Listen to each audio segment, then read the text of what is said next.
Good old boys, we're all the same. Ain't no way we'll ever change. Ain't no harm by the things we do or the trouble that we get into. Other than a wild hair once in a while, we can't help it, it's just our style. Hello, good morning. Am I good there? Hello, good morning. Welcome to the program. Can you hear me, folks? Some of you can hear me, but I'm not hearing much in my headphones. Could be. Oh, it's real. What is it? What happened here? We got technical issues, and I don't like technical issues. That's why I have the commander. He will be. This mic is dead. What's happening here? Oh, it's because I'm on the wrong microphone. There you go. Does that help? Oh, there you go, America. Good morning. John Paul Hall, M-O-R. More. That could be part of morning, could be part of moron. We don't know. That would be referring to me, of course, the moron on the microphone. I pushed up Ash's mic, number one, which is this one, and I am on mic number You're good two. now. And we're good now. You sound Commander good. Cody over there. In fact, I'll give you a quick glimpse. I like to put a Howdy, face. howdy, world. Let's see where he's at. There's Commander Cody there on the commander go. cam. There he is. Back here in the corner. And yes, nobody puts baby in the corner, but there he is. There, thank y'all. Now I know that we're good. I have to admit, and I'm proud to admit that I do rely heavily on Ash. Ash is my partner. He does a great job. He wasn't feeling good. He did determine, he said that he had the flu. So Commander and I are glad that he went home on Monday. It is Caldo Wednesday. It's the beautiful day of the week that we call Caldo Wednesday. Let's get to the weather and share that with you folks. It's going to be a beautiful day. 57 degrees in Victoria under partly cloudy skies. The sun will come out before lunch, and it'll be 80 today. So it's going to be a beautiful day. The Wade and Carter weather brought to you, as always, by our great friends at AT Deerland Feed. For everything you need, there's Deerland Feed. Boy, it sure was nice yesterday afternoon. It was. I washed 2 cars yesterday. See, there you go. I just felt inspired to get out there and get some things done. I did not feel that inspiration. There's nothing wrong with that. Greg Garcia, first one in. Scott Tomko, Justin Glass. There's Judge Posey. Hello, sir. Rena Shear. Hello, friend. Heather Stewart. Sherry Jacobs. Sherry took the Merrick out. Either that or somebody hacked her account. Sherry Jacobs. Jordan Glass. Ricky King. There's JP. Lisa Poole. Good morning, Lisa. Bobby Leister. Patrick Strauss. Sarah Elkins, H.R. Mallory. Now he says we have an echo. We have an echo because it's just loud in here. That was originally. Yeah, that was it.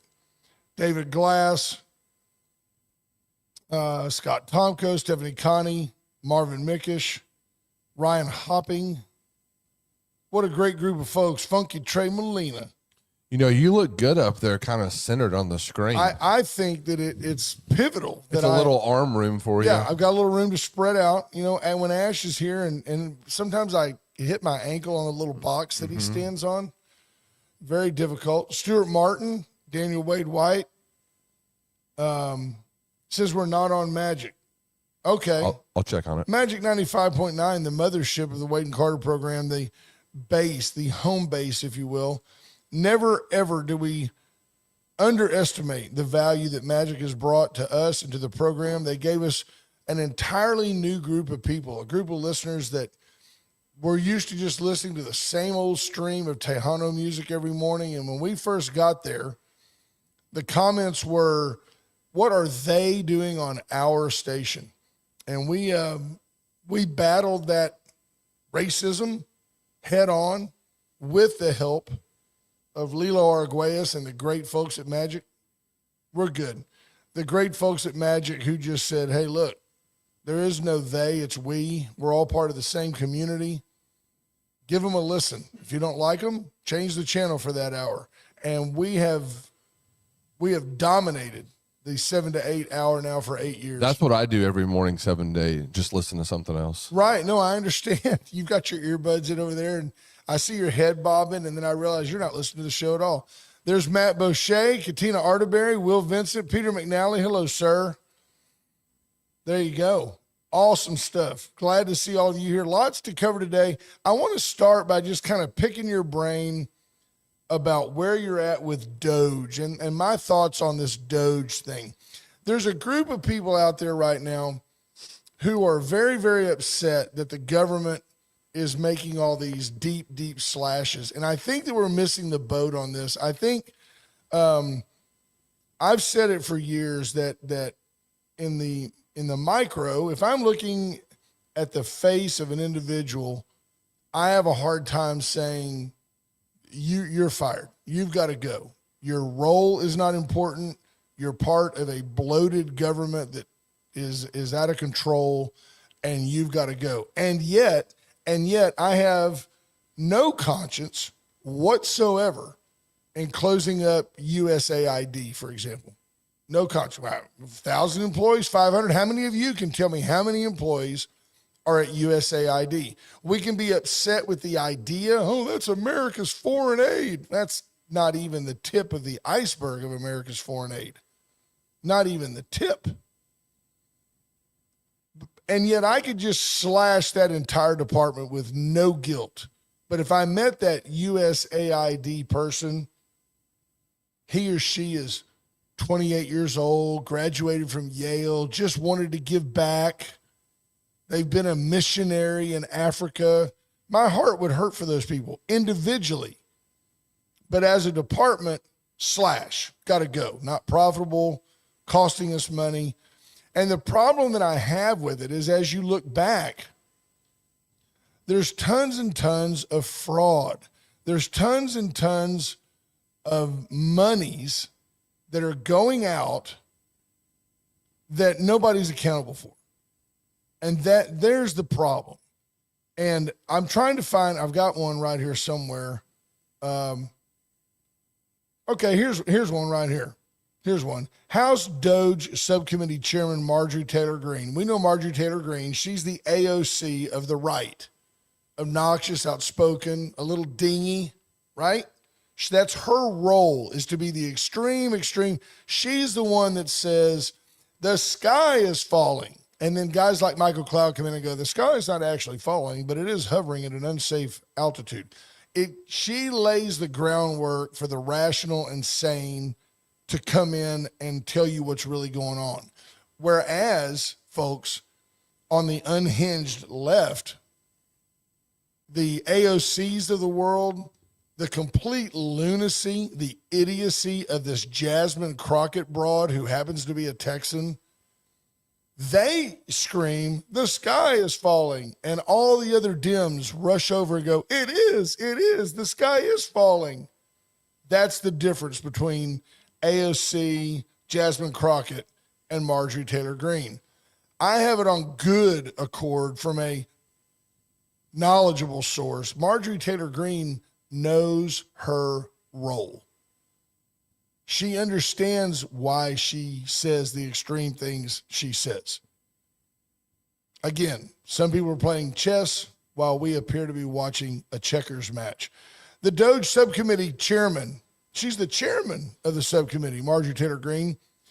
They're going to hear details today of how $122 million, not a big sum of money to government, they call that budget dust. Tuesday.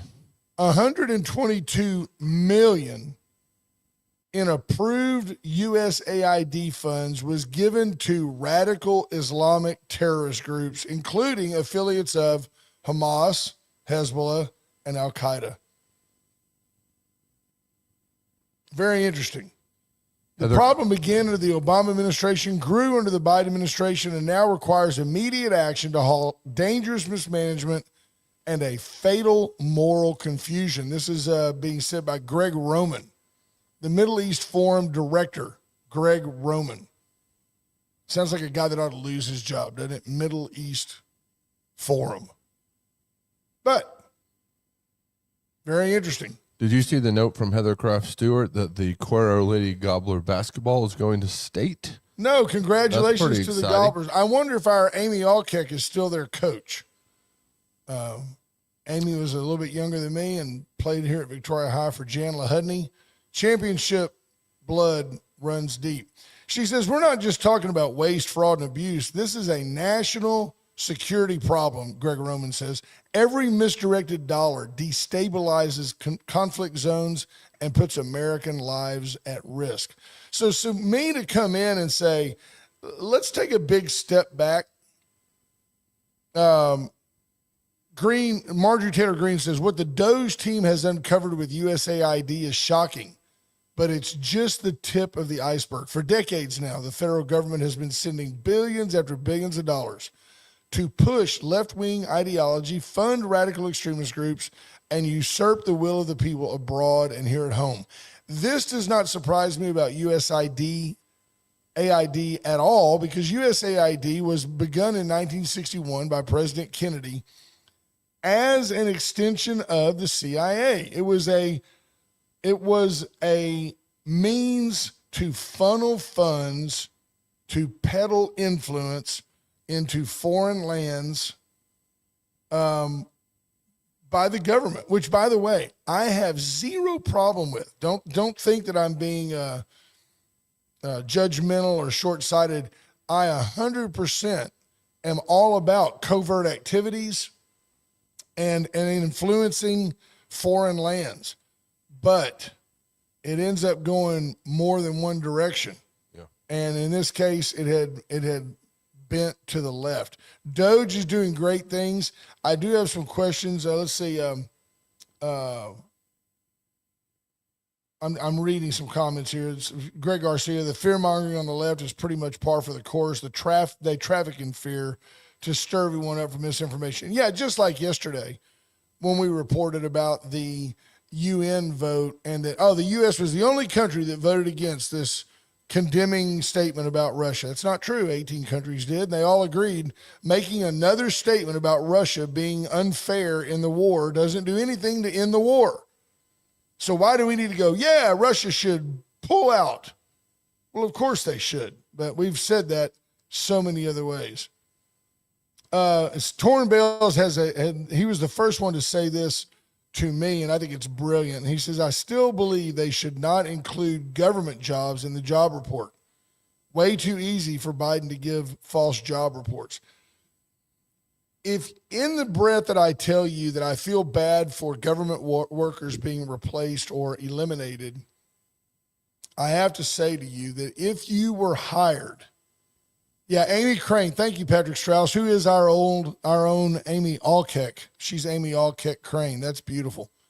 And she was one hell of a ball player, y'all. Went off to USC to play, came home, great player, great point guard. In the same breath that I feel bad for government workers losing their job, if you are part of a bloated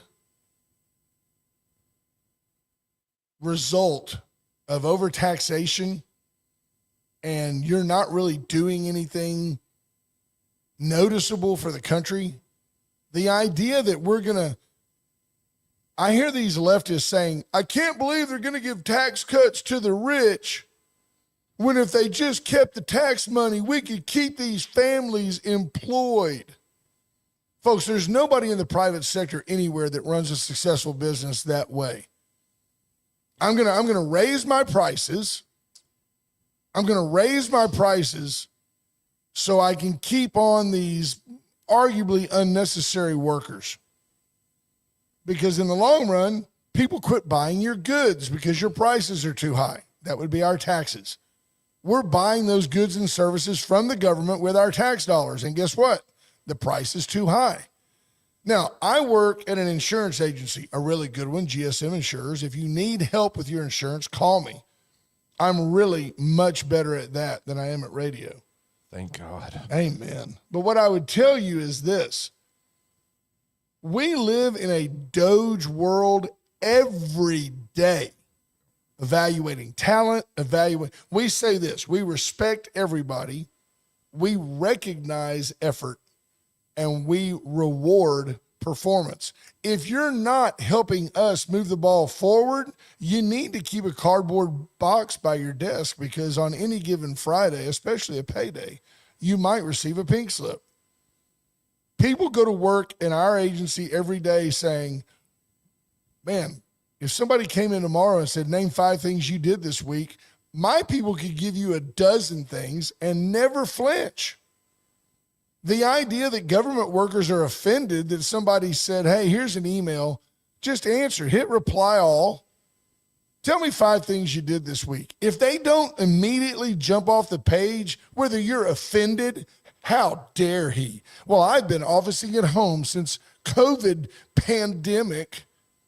I've been officing at home, and I can't believe that Elon Musk, he's not even elected, would ask me 5 things that if you can't just drop 5 things that you did this week that make America great, then maybe you're not necessary. And maybe that's the conclusion he's trying to get you to come to. Gee, I don't know what I did. I filled out my timesheet on Thursday, and I went to that conference call on Monday with Pete Buttigieg. Come on, people. The world is certainly the capitalist world is a Doge world. If you're offended by someone asking you what you did to contribute, you're probably not contributing a whole lot. Mm-hmm. Now, I can remember when I was a younger producer and when I was still getting more draw in income than I was producing for my agency, I used to have to fill out a call report.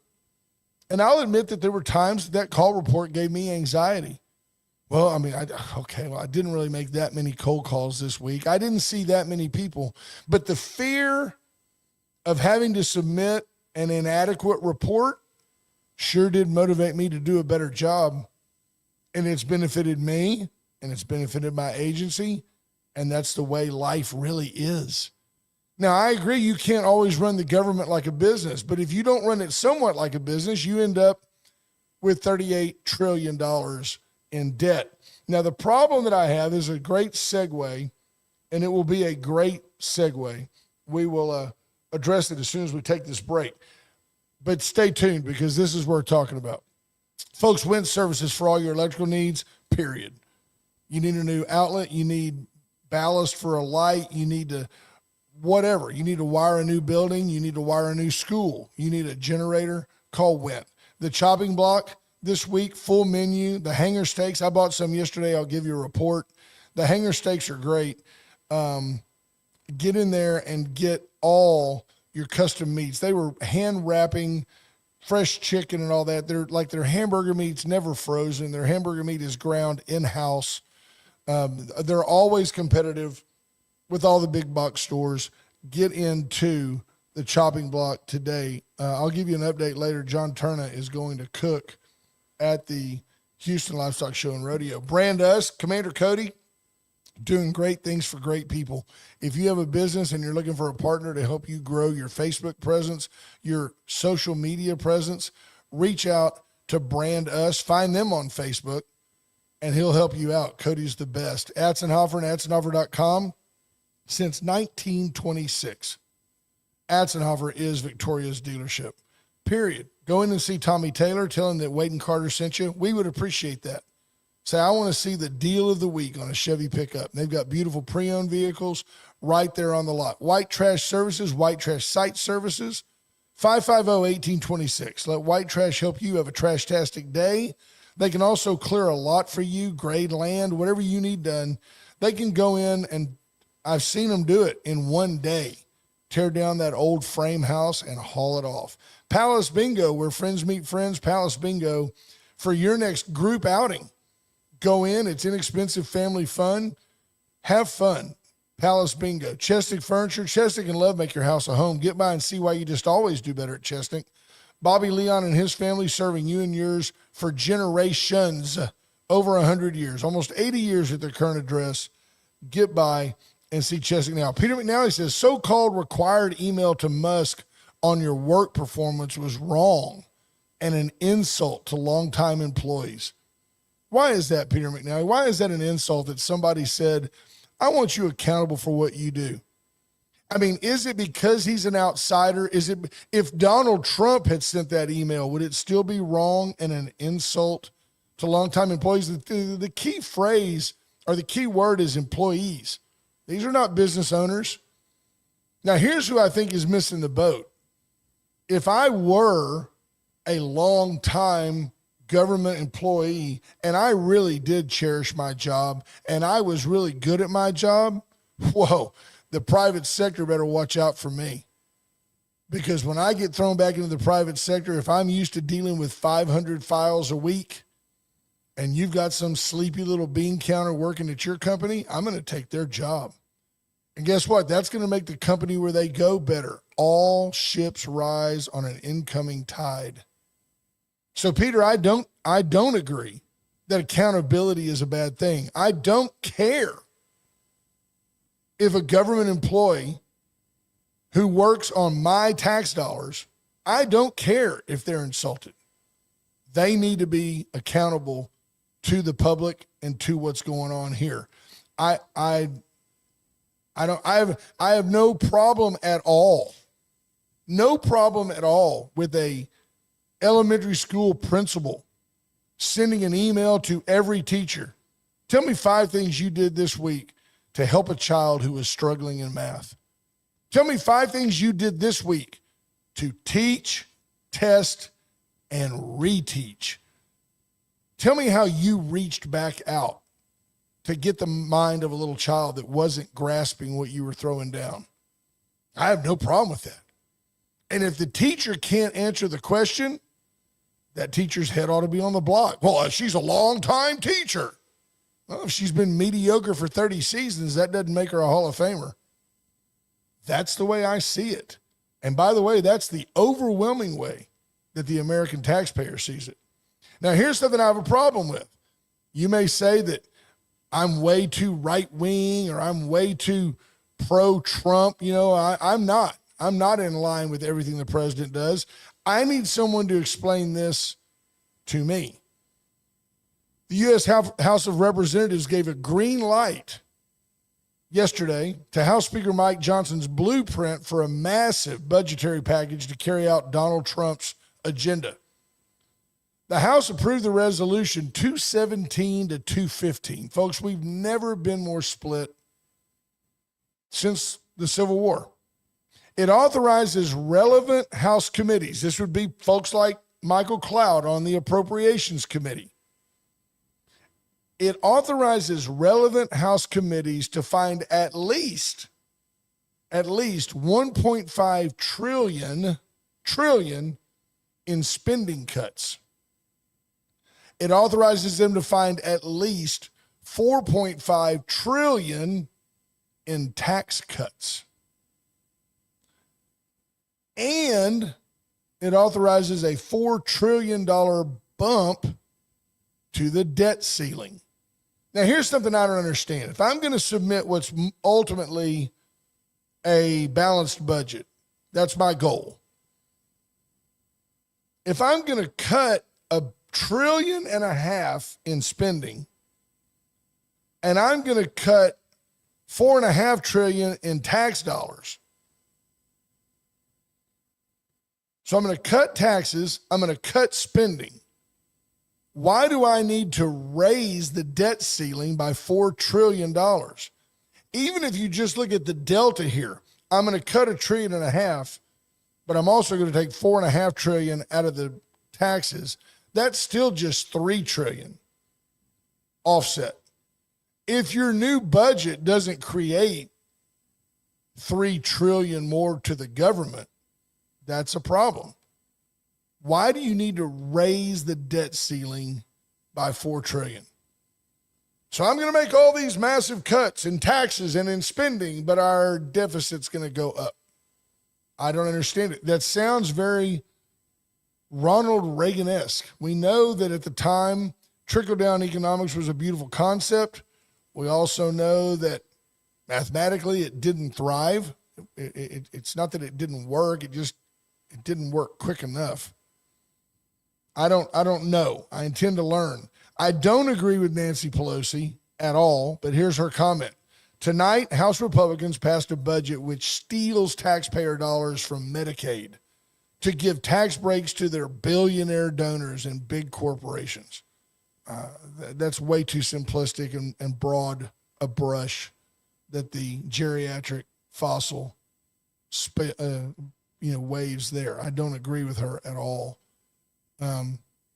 The Republicans are divided on the cuts. Nicole Malliotakis from New York and Jeff Van Drew from New Jersey, Don Bacon from Nebraska made clear they had concerns about the package because of its potential impact on Medicaid. I did hear Donald Trump the other day. You can take it for what it's worth, whether he's just bold-faced lying to you or not. But I did hear Donald Trump sitting beside Elon Musk say there will be no negative effect on Social Security. So, I mean, there you have it. I think that's it. John Paul asked, was Amy Alkeck playing in the Patti Smith time? No. Amy Alkeck, when Yolanda Wimbish was a senior, I think Amy was a sophomore. So she probably got out of high school 85, 84, 85, right in there. Great player. So there's some comments to Peter McNally. Linda Christ, every job I ever had required a daily report on what I did that day. She was a nurse. Many jobs are like that. The government should not be any different. In fact, they should be more diligent because it's not their money. It's our money.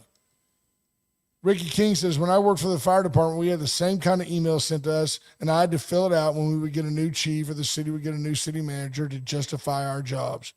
And there's nothing wrong. Here's the deal. The idea that somehow working for the federal government makes you some kind of elite entity to where that should be beneath them. They shouldn't have to answer that. They shouldn't have to answer to Elon Musk. Well, he was appointed to deal with things. H.R. Mallory says state employees fill out a weekly documenting our activities, and if we don't get those in on time, we likely won't get paid on time. That's a state trooper right there. There you go. Torrin Bales with some empathy. I'm sure longtime employees don't like the idea of clocking in, but some employers require it. And you know what? When you work for a division of a company, let's just say that, we're doing great on the P&C side. Our agency's thriving on the home and auto side. But on the health insurance side, we're not doing so good. We can't figure out, are we top heavy? Do we have too much management? Are we not enough top line, not enough sales? So you start asking those people, hey, what do you guys do every week? You can do that in a round table setting at a conference table. Or if you've got 200,000 employees, last week alone, a million U.S. government employees responded to Elon Musk's email. 1 million. Now, do you think he read all those? No. But what did he do? He got them thinking about what they do. When you're thinking about accountability, chances are you find a way to do something to be accountable for. I mean, when you're thinking, somebody may ask me what the heck I did this week. Ooh, I know what I did on Tuesday. I called so-and-so, blah, blah, blah, blah, blah. And you start making notes. And then guess what? Out of fear, you become more productive. And fear is a great motivator. Fear of losing your job is a great motivator. I've said it many times in management meetings. Hey, guess what? If you're tired of the way they're performing, walk in there and lop one head off. The rest of them will get in line pretty quick. It works for chickens and it works for insurance agency staffs as well. Patrick Strauss says the longtime employees are probably the ones that need it the most. Amen. You get into a rut, right? We've all done it. Be honest. If you've worked at your job for 30 or 40 years, you know that there are days that you mail it in. And that may be okay because on the other 4 days of the week, you're twice as productive as that young guy that's working his tail off. I'm not judging. I'm just pointing out you're living in a vacuum if you don't agree that that's the case. Yeah. There you go. I mean, I've got so many friends that work at the plants. You know, we say it cumulatively, the plants. They're all necessary. They're not necessary 29 out of 30 days. They're necessary on the day something goes wrong. That's when you've got to know what's going on. That plant runs itself. All you do is, how hard can that be? You're an operator. You just watch those gauges. Tell yourself that. What do you do when that gauge goes? That's why I pay you. That's where your expertise comes in. Yeah. Scott Tomko, the longtime bosses that let those employees keep wasting our money should be the first to go. Greg Garcia, welcome to the private sector, folks. It's called accountability. Can't get emotional about it. And that was my point originally, Greg. I feel for that employee. I listened to a guy the other day on the radio, and it was a conservative talk show host. Had a guy on and said, look, I was a 20-year military veteran. I was an enlisted man he goes, I worked my entire 20 years in the military, and I've been working for the government for 13 years. I do a good job, and I work hard. And, and I don't think it's right that somebody may come in and just let us all go. And the first thing I thought of was that welder on that Keystone pipeline. And now he worked hard in the cold, in the snow, to feed his family. And Joe Biden came in and said, that's it, we're canceling that project. And you know what Joe Biden said? Mr. Empathy, Mr. Unite the World. They're good. They'll find another job. That's what he said. They'll find another job. Well, if you can say that about a pipeline welder laying on his back in North Dakota, and you can't say that about some fat cat working at home on our collective tit for the government while they're sending money to Al-Qaeda, then you're just not American. There it is. Yep. Oh, Adam Sugar comes in with, Brent, you just broke my foot with those words, call an ambulance. Yeah, this is hilarious. We'll talk about it some other time. I need help. I need assistance. My foot's in the door. Liar. John Paul Hull says less than 50% of the government employees replied to Elon Musk. You know what? I'm telling you, you could go in tomorrow and lop off all those people. You could fire them all simply for not following the directive, simply for defying the request. And the government would never notice it. I guarantee it. The system has been bloated and fattened and abusing our tax dollars for so long that some of these people have convinced themselves that they are essential services. I don't have to answer to Elon Musk. I voted for Kamala Harris. Guess what? Clean out your desk. And you know what? None of you would ever notice it. You'd never know. You'd have no clue that 50% of the government was let go. You'd never miss a service. That's amazing. 50% did not reply. There you go. Callie Frommy, being insulted, wraps it all up with a bow. The left is all about feelings. Ever run a profitable company? No, they've never even run a break-even company. They can't even break even. Just spend everything you've got. But don't, and this brings me back to Trump, don't raise the debt ceiling $4 trillion.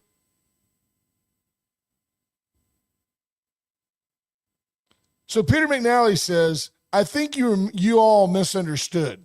Musk was showboating without a doubt. So I'll ask you this, Pete.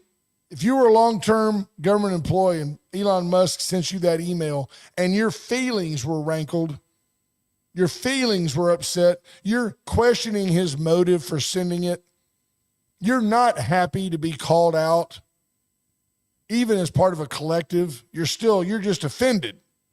Would you have responded or not? Or would you have said, I don't have to respond to that. I voted for Kamala Harris. Because if you didn't respond, I'd fire you. And I'd feel good about it. Donald Trump is the executive in charge of the government. He said, you're a guy who doesn't need money. Look, man, Elon Musk doesn't need any of your social security numbers to benefit himself. You're a fool on a couple of levels if that gets you upset. Number one, don't you think that he's already got it if he wants it? He's already got it if he wants it. And number two, he don't need your money. You ain't nothing to him. You're nothing to him. You're the tip on his check at Sonic. So understand that you have the right guy at the right time with the right motivation to carry out what Donald Trump wants done. He is the executive of the country. He has the authority to appoint that guy. He empowered that guy. Does it not bother you that the left is all up in arms? They literally say, folks, gee, if we didn't make all these tax cuts, we could keep these families employed. The government was not intended to be a jobs program. Do you not see what's happening when half the country works for the federal government? And the first 4 months of every year, you work to pay your taxes before you ever actually make a dime for your family. You're out here fighting it out in the private sector to send bloat money to the federal government who's overstaffed. And these people are all butthurt because people are saying, hey, you may need to come back to work, in our offices. Oh, by the way, if you've ever been to D.C., and you walk by some of these buildings, the Department of Agriculture, it's massive. Massive.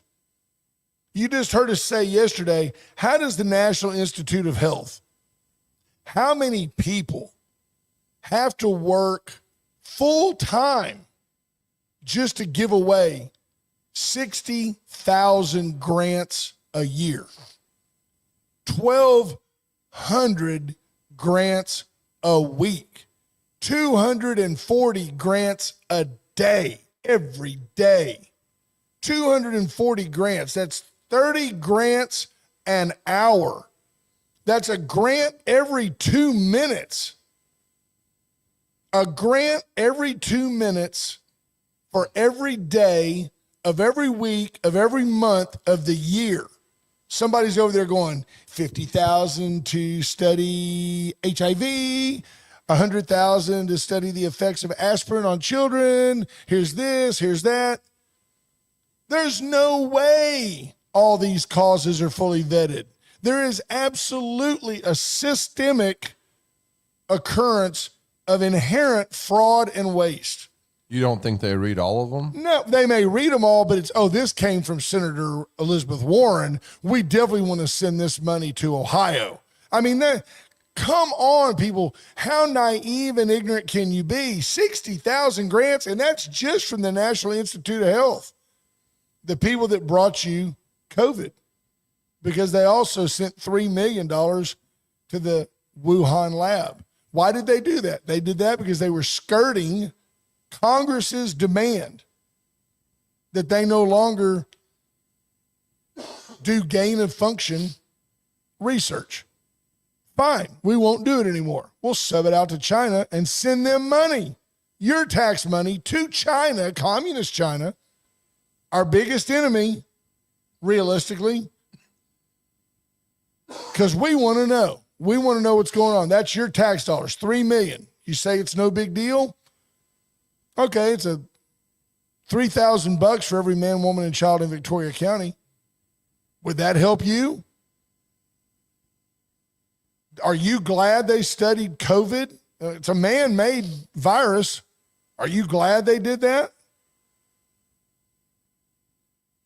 Ricky King says, Michael Cloud is on the Appropriations Committee, but apparently they appropriate money for anything and everything because USAID, I spent a bunch of money, and why didn't the Appropriations Committee see it? I don't know. I mean, I think you're saying they must have appropriated that money to USAID. I don't know. I'm sure at some point some of that stuff makes sense, but they don't have the oversight. They might appropriate how much money goes to USAID, but they apparently don't have any oversight on how it is spent. I think it's time for a break. Another break? Am I rolling? My blood pressure up? Or? Yeah, I got an alert over here on the cuff. Oh, did you? All right, here you go. Folks, USA Concrete Coating, 578-HOME. 578-HOME. Charlie Garcia can help you sand it, seal it, stain it, paint it. If it's concrete, he can level it, fill the cracks. Put down a tough as nails polyurethane coat that won't crack, stick, peel, or fade. If you have a bare concrete slab and it just needs some pizzazz, reach out to USA Concrete Coating. Veracruz Restaurant, today is Caldo Wednesday. It's my favorite day of the week. You can get in there. They have a big steaming bowl of caldo. It's got corn, potatoes, cabbage. It's great. It's great. Great caldo de res. It's got beautiful beef in it. Then you get those tortillas that are They delicious. make the best tortillas on the gosh. planet. I can't eat those right now. The Dollar Floor Store. Go by and see it, whether you want tile, laminate flooring, vinyl plank. It's a floor store, but that's all they do is floors. They're the best. Get by and check them out. Super nice folks, and they can help you. Like, I got a high traffic area. Well, you may not want to put down a true hardwood, and here's why. But I can put down this vinyl plank that mimics hardwood, and it's moppable, and it's waterproof. They've got all the answers for you. Allen's Wrecker Service, 578-6300. Very, very simple. You got a problem, you can't get from here to there, you call Allen's. 578-6300. Allen's Wrecker Service, a blue blood company here in our community. Parvita Wellness, get in and get healthy. Let Erica help you with all your dietary needs, whether it's losing weight, gaining weight, low carb, high carb, pre or post bariatric.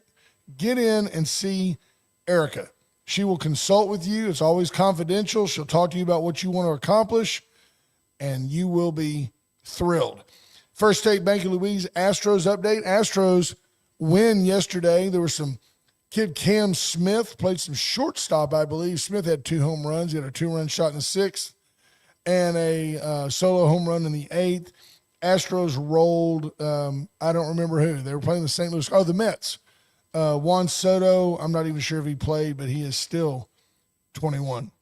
Ray Fox says, why Doge? U.S. Constitution, Article 1, Section 9, Clause 7.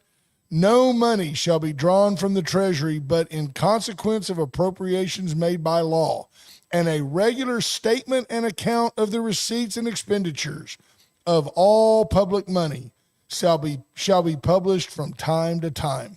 It's time. Bill Clinton called for this purging. Barack Obama called for this purging. Certainly for the accountability function.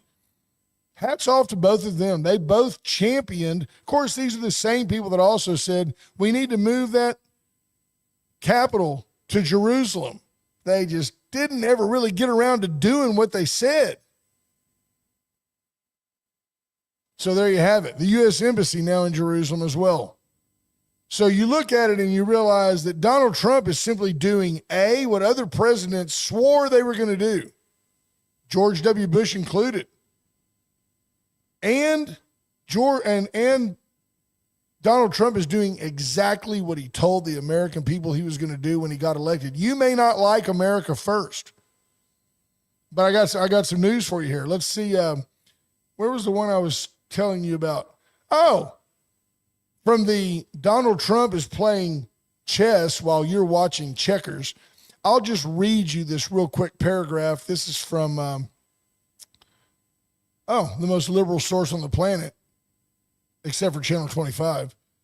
This is coming to you straight from CNN. Ukraine's minerals. Remember when Donald Trump demanded Ukraine's minerals? Listen to this paragraph. Ukraine and the U.S. have agreed to terms on a natural resources deal that would grant the U.S. access to Ukraine's rare earth minerals.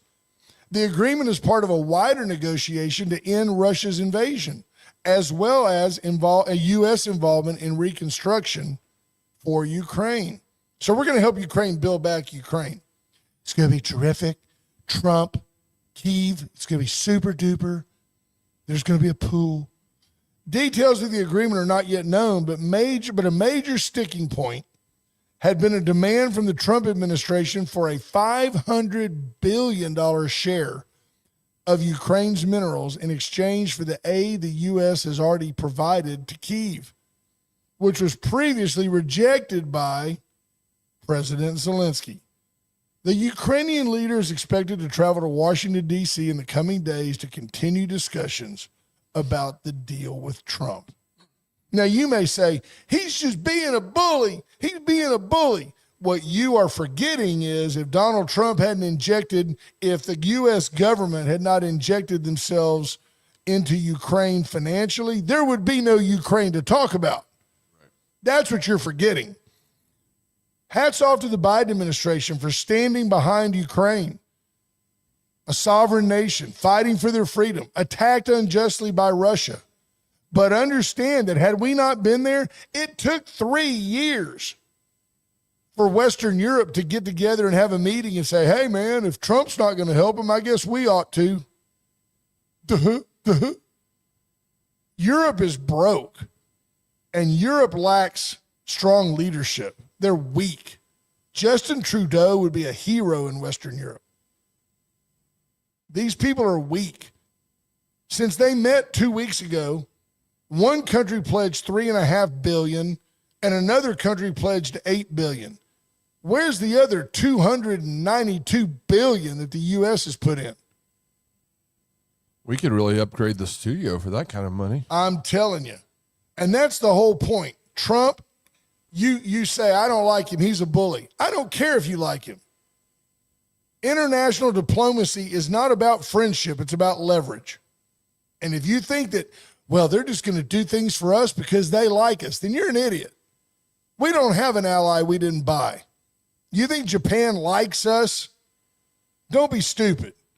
We rebuilt Japan after World War II instead of rubbing their nose in it. We gave them the transistor and changed their destiny. No getting around it. Period. They owe their existence to the United States. And so does most of Western Europe. And if you're too humble to accept that, you're just not thinking like an American. We didn't owe it to bail all these people out. We did it to promote and provide democratic strongholds in foreign lands and a place to park our ships. You'll notice that the countries that have deep water ports, we give them a lot more money than we do inland countries. It's just a fact. But our backyard's cleaned up now. Absolutely. Absolutely. Well, I'll tell you what, Torrin Bales had said about the IRS money. The commander had some numbers. We can't completely verify them. But said the idea was to shake out dead employees or still collecting a paycheck. And the numbers were staggering. Lisa Poole with the fact check. Amy Alkett graduated in 1983. Thank you, Lisa. John Paul says we should upgrade the studio so we can raise the rent. Nice. We'll double the rent. Nothing from nothing leaves nothing. Patrick Strauss says Amy was not only a great basketball player, but she is an excellent athlete. Girls, golf, softball. She was great at all of it. Yeah, she really was just a great athlete. Super nice person, too. Yeah.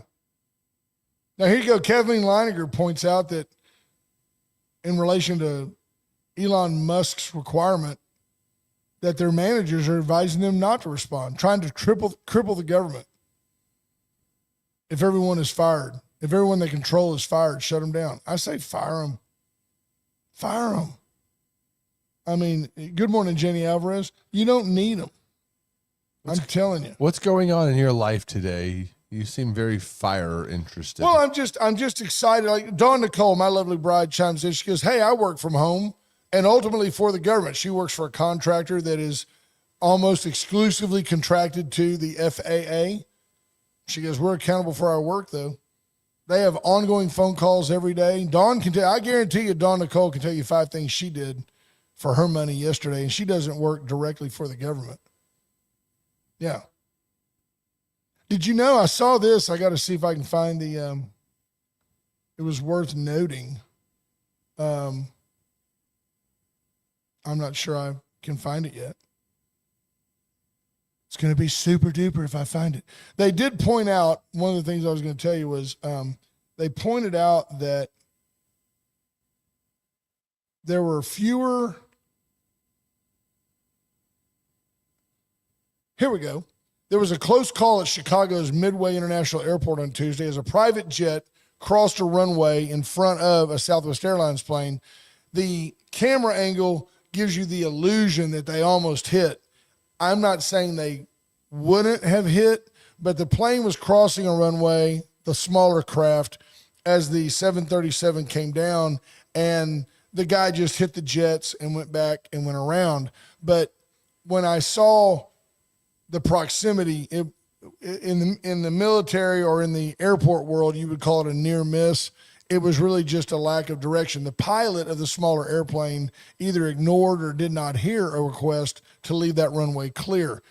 So the Southwest flight aborted its landing and went around. It does say here, though, the FAA and National Transportation Safety Board are investigating the incident, as well as a string of other recent aviation disasters that have put many travelers on edge. Still, experts say flying on a U.S. commercial airline is one of the safest things you can do, and it's become incredibly safe in the last 40 years.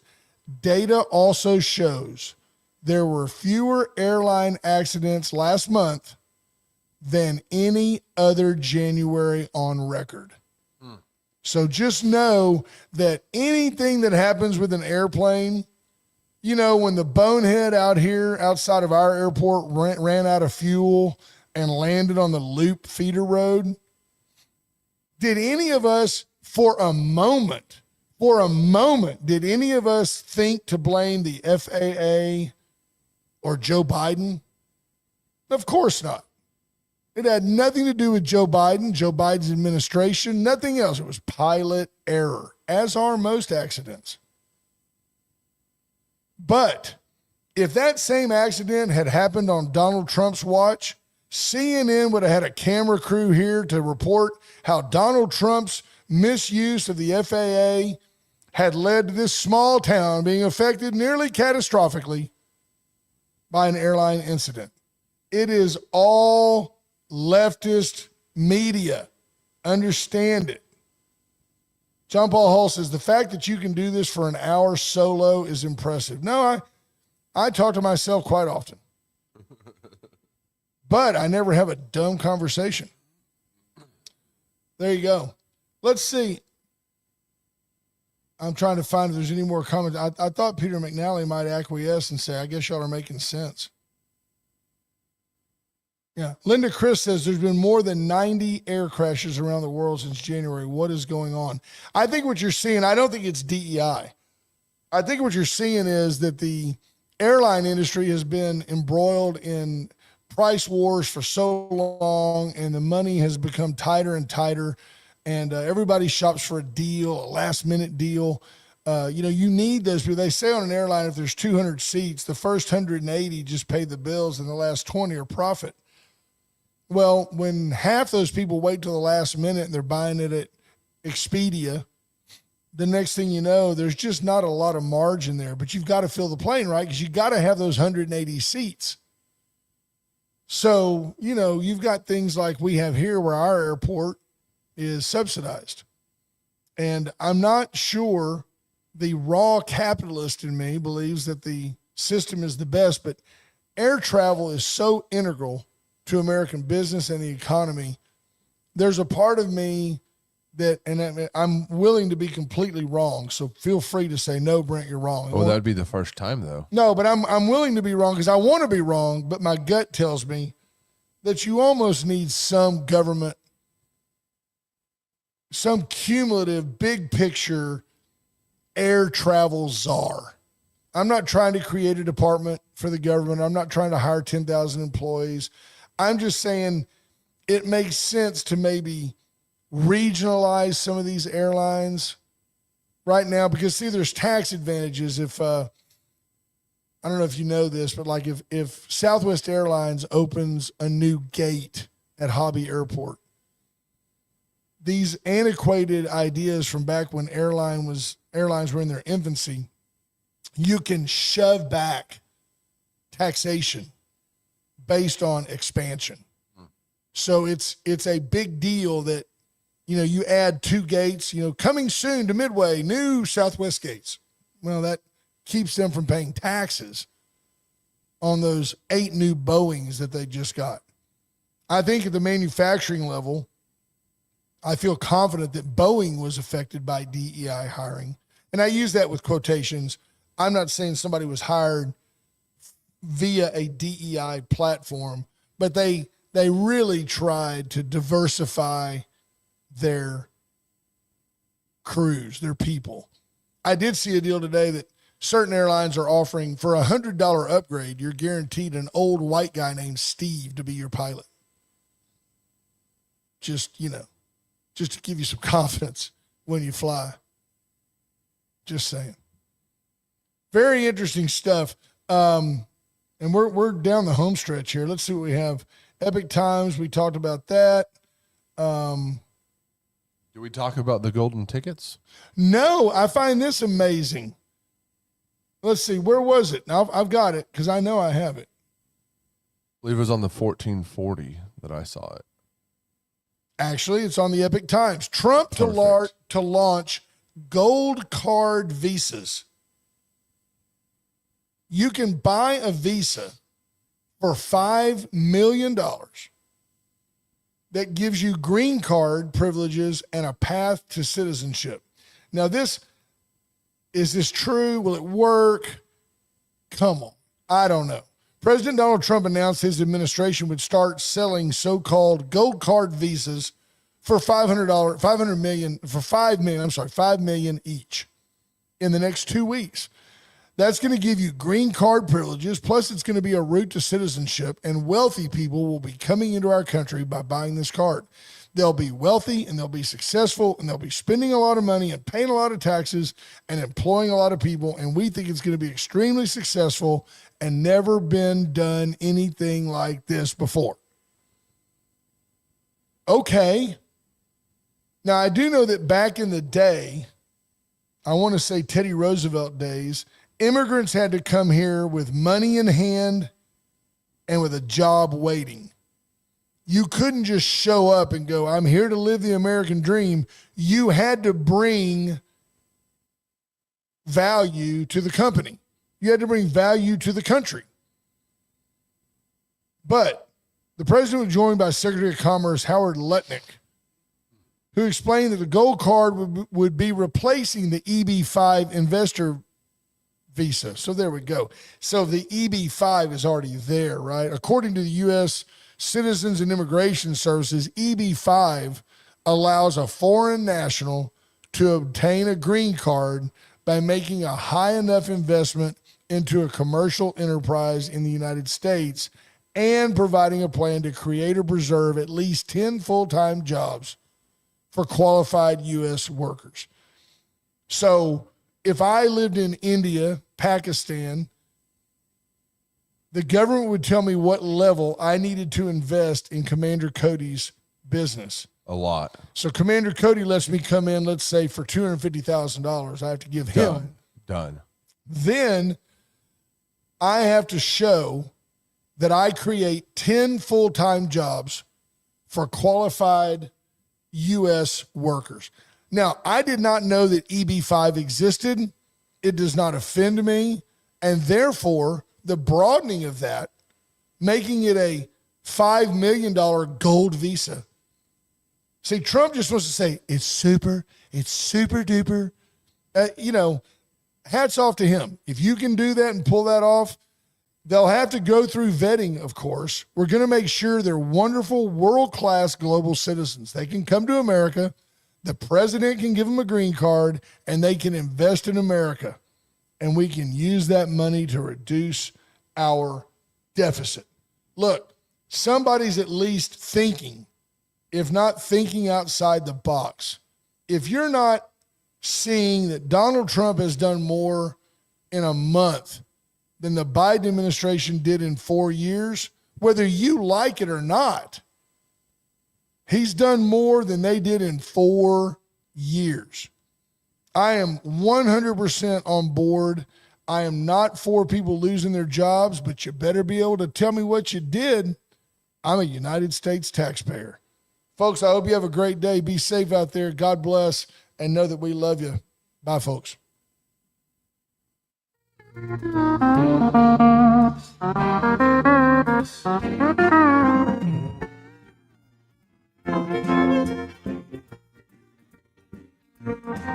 Well, I've been kicked out of my near every bar around. I've been locked up for driving 120 through town. I've been shot at and cut with a knife messing around with another man's wife.